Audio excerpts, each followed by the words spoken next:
But joining us now is one of the women who testified against Bill Cosby in the retrial, Heidi Thomas. Good morning, Heidi. Good morning. So tell us what your reaction was when you heard guilty, guilty, guilty, those verdicts. I didn't hear. I was in a meeting, and I came out of the meeting, went into my car, turned my phone on, and my phone had exploded. And there were texts and emails and voicemails. My mailbox was full. So I knew nothing until I went out and sat in my car and just looked at all of these words: guilty, guilty, congratulations, friends, family, supporting. And I'm not sure it really sunk in. I figured I needed to address all of these people. I went home and I walked into our house and saw my husband, and I looked at him and I said, "We did it. We won. We beat Goliath." Oh my gosh. That was my reaction. Wow. I mean, you're not alone. I think that a lot of the women feel that way today. You did it. I mean, you testified and you didn't have to. What made you want to speak so publicly after 30 years? Oh, this wasn't a question of being made to. I would encourage anybody, if you get an opportunity to speak your truth, to say it out loud, it is so empowering. I feel honored that I was able to get that chance. So many people are not. It was a reclaiming of any form of power that you feel like was ripped from you. If you've been assaulted, you know that you feel that you didn't have any choice.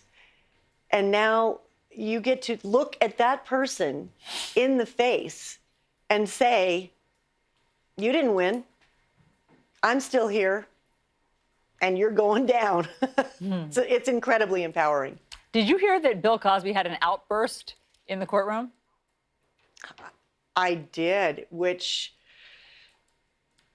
I guess I'd love to say that was a surprise, but it's not. You know that side, that angry, the darker side, profane side.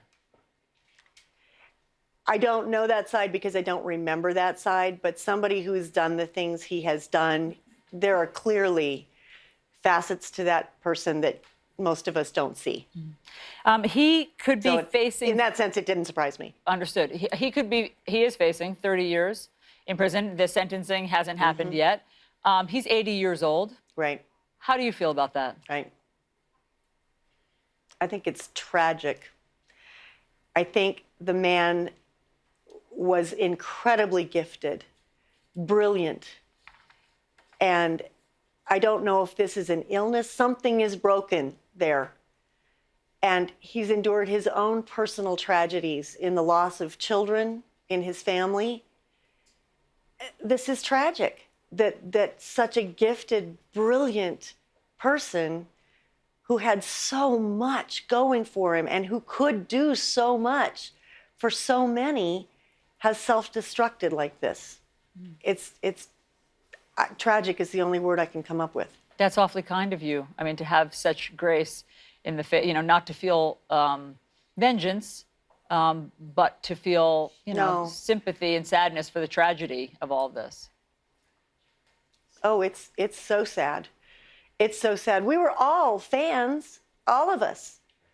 And the way he found the humor in everyday life, the intelligence that it takes to do that, and the gift of giving so many people laughter, that can't be overlooked. And that's why I say I'm not a mental health expert, but something is broken there. Something inside went wrong, and I don't know when, and I don't know where, and I don't know why, but it's just very, very sad.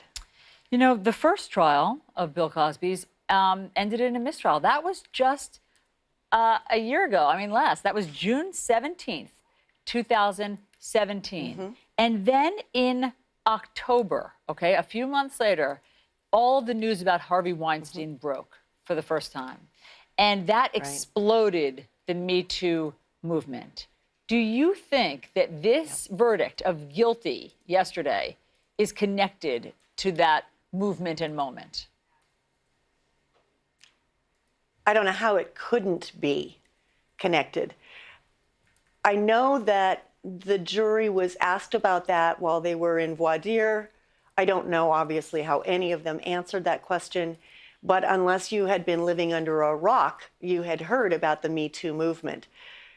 I do think it helped. I do think that women and men, and I'm making a point of saying that, are beginning to find their voice and beginning to be able to speak up because they're seeing people are getting believed. Finally, the tide is shifting, and all of these stories can't be just people who are out for fame or media attention or a monetary settlement. And therefore, people are beginning to say, okay, maybe I can also come forward with my story. Maybe I can also stop this flood of these crimes. That's my hope. I think that's the hope of a lot of us, that this is going to change the tide a little bit and maybe leave the world a little bit better for our daughters, our sons.